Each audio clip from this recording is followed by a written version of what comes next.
Hello and welcome to the Grub Street Vlogger. Isn't it funny how the months go fast? Except January, which takes forever. But hey, we got to the end of that now, and here are the books I read. The first was a double bill. The first story in this called Lady into Fox, and the second called A Man in the Zoo. Lady into Fox is about a lady that turns into a fox. A Man in a Zoo is about a man in a zoo. They're quite nicely told. They have a certain fairy tale quality to them. They're very matter of fact. And the narrative voice is sort of a little perplexed, but not particularly... I don't know, he doesn't seem that worried about the things going on. In Lady into Fox, there's some slightly clingy, oily... There's something unpleasant about it in that I'm not quite sure what the wife turning into a fox represents. But it's clear it represents something. And let's get those out of the way. And yeah, so it's a little bit confusing in that sense. I'm not completely sure what the story is about, other than a lady turning into a fox. And as she turns into a fox, she starts off quite ladylike, and then she gets more and more fox-like, and the man despairs more and more. At the end of the story, the fox, his wife, has cubs with another fox, and he's jealous of the dog fox, which is a bit... I don't know, it's a bit icky. There's not quite bestiality, but not far enough off to be completely comfortable. Second one, The Man in the Zoo, for most of the run is kind of better. You've got this man, he is an arrogant arse. He has an argument with his girlfriend, and to try and make her feel sorry for him, he signs up and lives in London Zoo for a bit as an attraction. He's next to an orangutan on one side and a chimpanzee on the other. What happens next is he's a very popular attraction, and so the zoo starts to collect other kinds of people and have a human house as opposed to an ape house. So this black guy comes in next to him, and this is where it gets racist and unpleasant, and the story falls apart. His views about the black guy aren't, well, they're horrible, to be honest, and the depiction of him and everything. I think the intention in the book is to just say that having another human next to him is the problem, because it makes him not special with being the only man in the zoo. But there's so much sort of casual racism thrown in there as well. It sinks it. So, David Garnett, also a very odd and troublesome individual from what I've heard about him. Yeah, these stories are strange. They're compelling. They're elegant. But they're not pleasant. You don't feel great at the end of them. I was quite pleased to move on to something else. What I moved on to was The Brothers Boswell. I got this for Christmas. I asked for it because it sounded absolutely nutty. So there's a bit in Boswell's London Journal where he and Samuel Johnson go on a boat ride to Greenwich and they have a very lovely time. Well, what if Boswell's slightly insane younger brother is following them with 2 golden pistols? Dun dun dun. Boswell actually did have a younger brother who was locked in a madhouse for a bit and was mostly kept out of the way. I was hoping it would be some evil Boswell twin and the whole thing would be utterly schlocky. And the golden pistols, that I was like, yeah, let's have an alternative history. What about Samuel Johnson and Boswell are shot by this evil twin with these golden pistols? That'd be great. But it didn't quite happen. It didn't quite jump into the full schlock I was hoping for. It turned out that the younger Boswell was very, very deluded. And the golden pistols were just normal pistols that he saw as gold, and because he was the narrator, we saw what he saw. There was also some odd bits where he has a sort of chaste romance with Samuel Johnson late at night. And it's hinted at the end that really did happen. That gets a bit weird. Essentially, the book doesn't go full nutty to be, brilliant nutty adventure. but it's a bit too nutty to be a proper examination of Johnson or of Boswell or of the Times, so it doesn't quite do either right. So, next book, The Unspeakable Skipton by Pamela Hansford Johnson.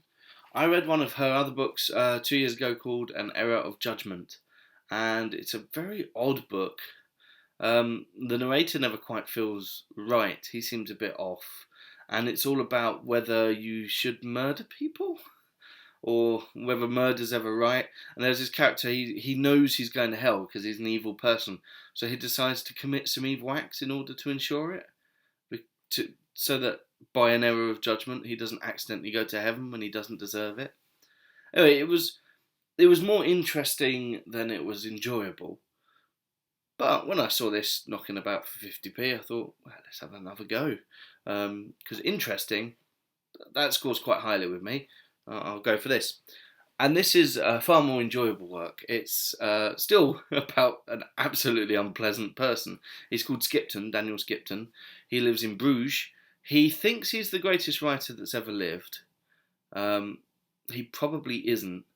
And he makes his money by taking tourists to dodgy brothels and things, and writing little bits and bullying people for money.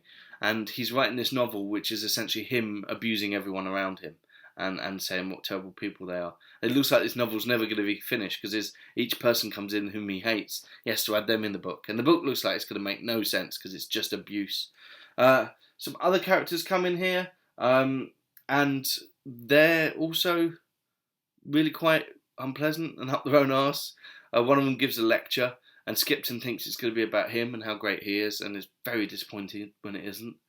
The lecture is called The Poet Playwright in the Days of National Health, or something like that. It's a really dumb title, and there's no way he's ever going to be a part of that.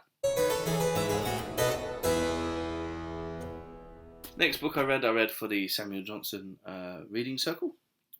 It's called Edmund Burke, the First Conservative. Unless you buy the British copy where it's called Edmund Burke, Genius at the Age or something. I've got the American copy because I bought it online and somehow came up with this one. The pictures in this are really dark. I saw the English one and the pictures weren't as dark. But hey, it's a biography of Edmund Burke, who was a friend of Samuel Johnson, and he was a politician. He was in power for about 2 years, but he was a voice in Parliament for about 20. His most famous works probably being his one about the sublime and the beautiful, not the ridiculous. The other one being his reflections on the French Revolution. And I read this because we were reading it in the group, and the author Jesse Norman was there, and he's a politician as well. And this is definitely a biography written by a politician. It's split into two parts. One part is biography, and the other part is an explanation of Jesse Norman's... bit of dust come off that. Jesse Norman's opinions and views of Burke's opinions and views. And the biography itself is very good. It's very clear. It helped me understand how people got elected in the 18th century. It told us a bit about him, but it didn't focus on the non-political sides of his life. So his family, his friends, his sort of personal, private life did not get much of a look in. It was all about his public life. And it was really, I think, there to set up the second half, in which the author here, Jesse Norman, is arguing for a Burkean view today and how important Burke is. So in his assessment, Burke comes up with reasons for the importance of parties as a way of checking and balancing each other, and how to measure responses against problems. So you don't want to have a revolution every 6 years. You want a slow evolution of progress. There's also quite a big argument against neoliberalism in here. It's all for classic liberalism. Neoliberalism being too isolating. People are not part of communities. Burke's beliefs, and I'm a little on shaky grounds here because that's why I'm erming so much. But Burke's beliefs are that people are not understandable as units; they're understandable as members and parts of a community, which makes sense to me. And so we have to understand how little communities work, and the government has to set itself up to encourage communities as opposed to individuals, and people find their best freedom in that. And I found that quite interesting, actually, and I pretty much enjoyed it. Jesse Norman wrote a lot of the stuff about the big society, if you remember any of that, at the beginning of the Cameron years. And I quite like the sound of some of that, except for the fact it sounded a little bit like, hey, we're not going to have a welfare state, you have to do it voluntarily. But yeah, I enjoyed that because it was about something a bit different, looked at life, a life that I didn't know much about, and through a lens that I do not often adopt. I don't think I'll read many political biographies in the future, but at least now I know I can. Next book, Elegance of the Hedgehog. One of the books I have most hated in years. I really did not enjoy this book. I liked the title, which is why I decided to read it. I thought, well, that's interesting because hedgehogs, they're not very elegant at all. It's not an ironic title. They actually saying, oh, hedgehogs are elegant underneath the spikes. So you have two characters and they're both absolutely foul. And they're not foul in a fun Daniel Skipton kind of way. They're just horrible people. You've got this late middle-aged woman who has a background that is working class, and she's really into all these artsy things and philosophy and poetry and opera and highbrow music and things. And she thinks because she likes these things, she is a better person than everybody around her. She has a better soul, she's more intelligent, she is just better. And what's more, she doesn't want to show her knowledge or any of these things to anyone around her, because being a working class person, she's not supposed to be better, she's supposed to be worse. And she's supposed to be humble and ill-cultured and eat horrible food. And so because she likes good things, she is a better person, but she can't show it. The other character is a 12-year-old girl who on her 13th birthday plans to burn down her house and kill herself because she is too good for the world as well. So there's these two people, they hate snobbery, yet they're terrible snobs. They have that adolescent delusion that just because you like all this books and stuff, you're a more important, significant, evolved person than those around you. And they spend the whole time sneering at everyone around them, but they never try and engage with anyone. And it's just horrible. It's really unpleasant, and they're so horrible to be with. And I kept reading it because I thought, well, with these deeply unpleasant characters, there's two ways to go. Well, they can learn from their mistakes, or they can have a horrible comeuppance. And what happens is one of them has a comeuppance, but they don't learn and think. They learn to connect with each other. Special people should connect with special people, but they never learn that they aren't actually that special, because the author seems to think that they are, and seems to think that this horrible teenage arse-face point of view of the world is an accurate one, and that these people are better people because they like good books and posh music and stuff. Oh, I couldn't stand it. Ugh. Next.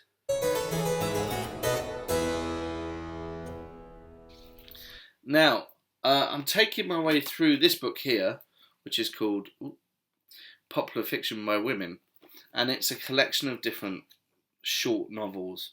And so I'm reading a few, and then I've read a few, and then I'm reading something else, and then I'll read a few more and something else, because it gets a bit samey, reading everything from the same period like this. The first one I read was The History of the Nun by Aphra Behn. Now, I read Oronuko a while ago, and I quite enjoyed it. There were lots of bits there where you thought, oh, but a modern novelist would have exploited that moment or made a bit more of that. But of course, she's not a modern novelist. She's writing in the 1660s, so the achievement is massive, and you can see how people built on her. The Fair Nun, it was a roller coaster. It was a shocker from beginning to end. I thought it was going to be, oh, here's our lovely nun. She is seduced by some nasty person who slips her out the convent and then has sex with her and leaves her to die in a pathetic kind of way, and we all feel sorry for her at the end. I thought it was one of those stories, which was still being written they're still being written now, to be honest. Women published, shamed and punished for their own sexuality. But no, it was nothing like that.